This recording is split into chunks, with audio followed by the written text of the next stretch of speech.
Hello, I'm Jason of All Trades, and this is my project. Today, I am making a rug for a friend that is going to be graduating soon and becoming a nurse practitioner.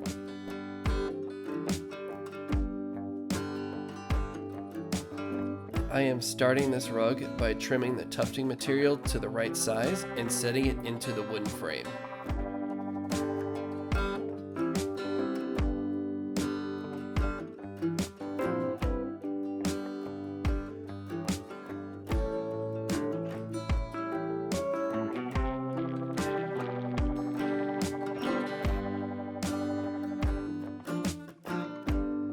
It is important that the fabric be taut before marking the design, so the design does not shift or change while marking the rug.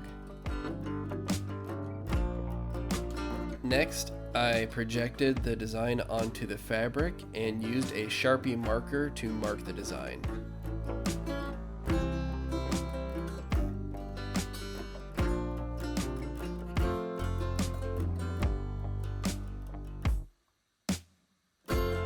I wanted the rug to look similar to a nurse's pin, but couldn't find a universal logo or color scheme for the design, so I took several aspects from different designs and combined them into this.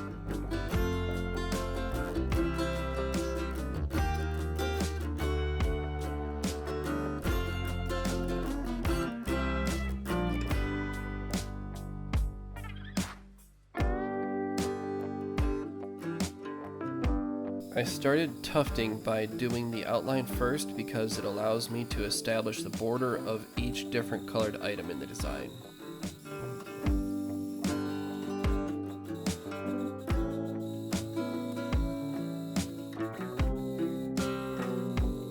Then, after establishing the border, I fill in that section of the design with that color.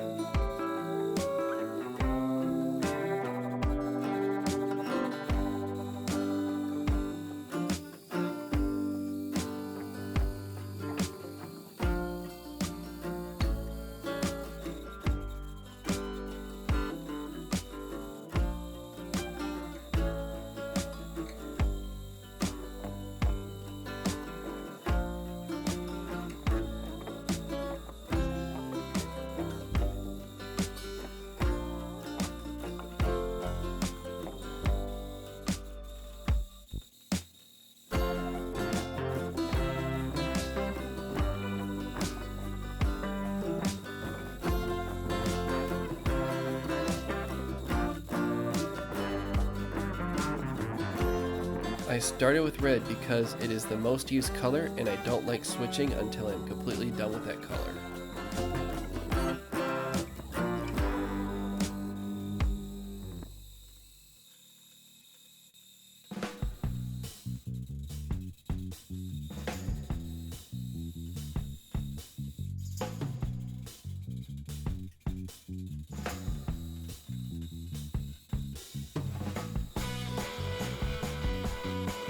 Next, I do gray because it allows me to outline the design of the caduceus and the rest of the circle.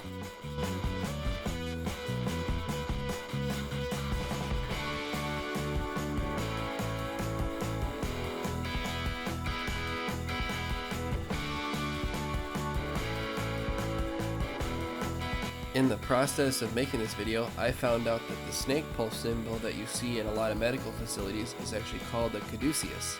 That's your little fun fact of the day.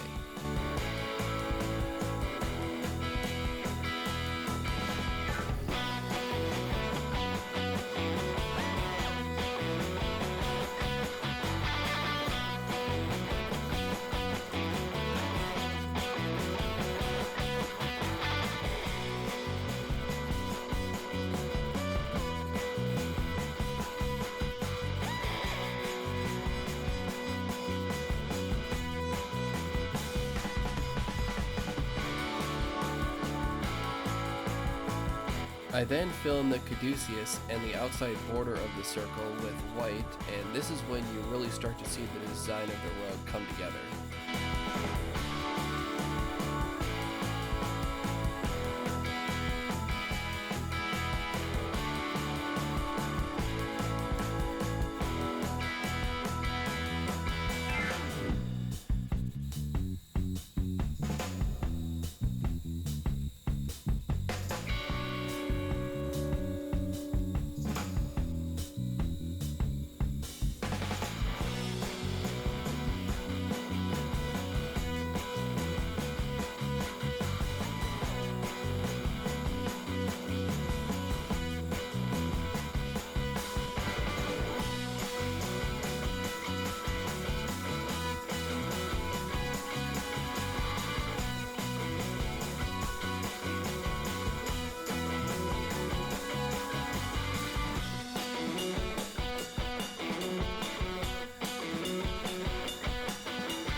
After I am done tufting the rug, I touch up some of the spots that I missed and pick out the stray pieces of yarn before moving on.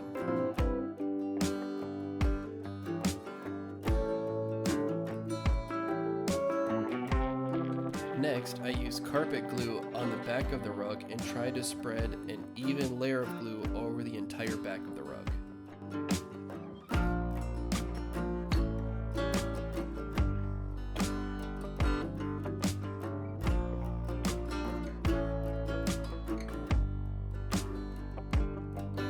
This carpet glue locks in the yarn and prevents the yarn from moving or being pulled out of the tufting fabric.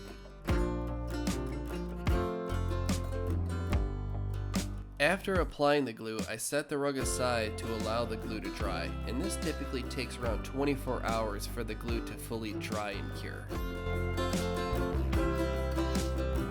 After waiting a day, I then mark the rug and trim it off the frame.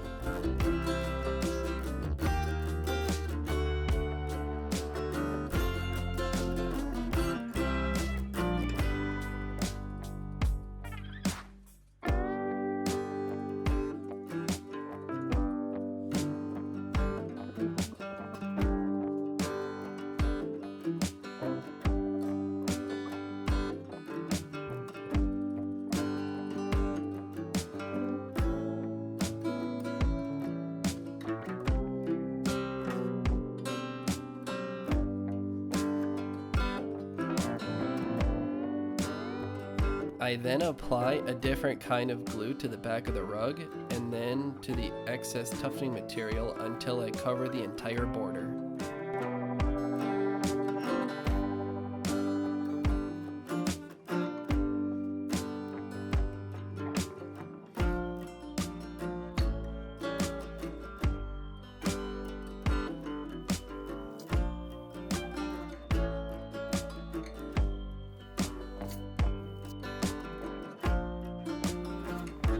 After that, I cut the border into segments to allow the tufting fabric to be folded and stuck to the back of the rug in a consistent pattern.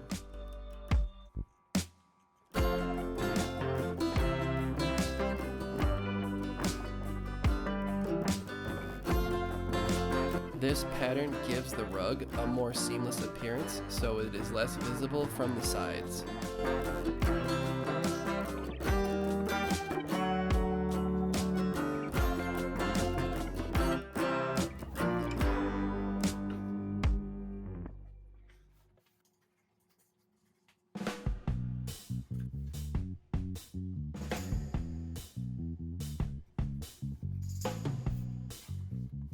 Next, I add backing to the rug, which consists of a thick carpet pad with a non-slip surface.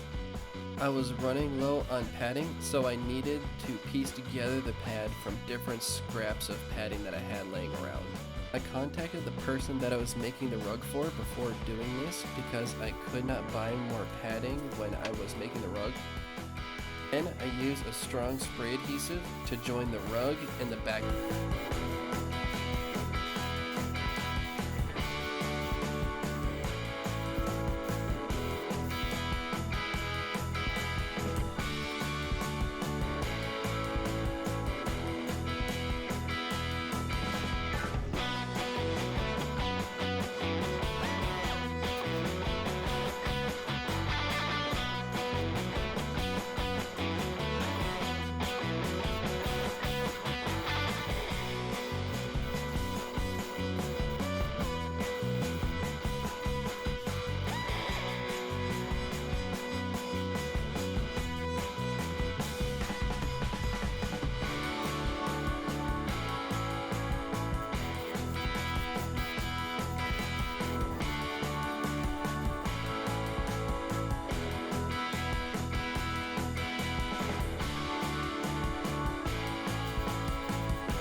I think the backing turned out better than I expected, and I moved on to trimming the rug.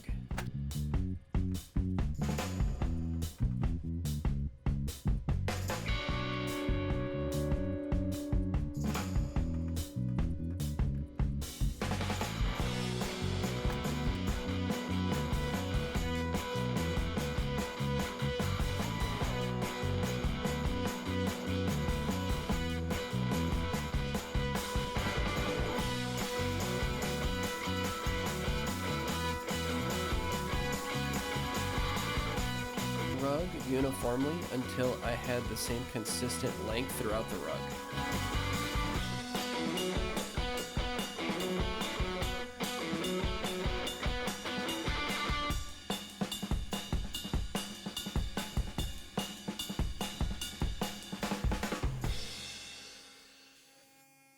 After this, I brush the rug to clean the trimmings and excess yarn off the rug.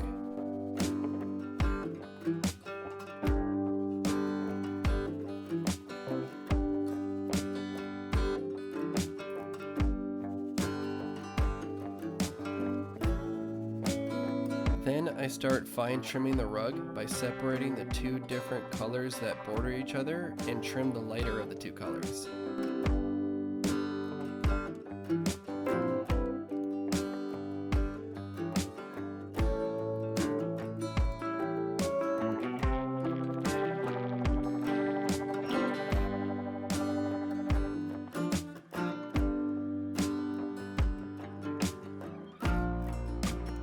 This step takes a significant amount of time because I believe that by doing this extra step, it allows the detail in the rug to be sharper because it creates a more defined border between the colors.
After brushing and lightly vacuuming the rug, here is the final result.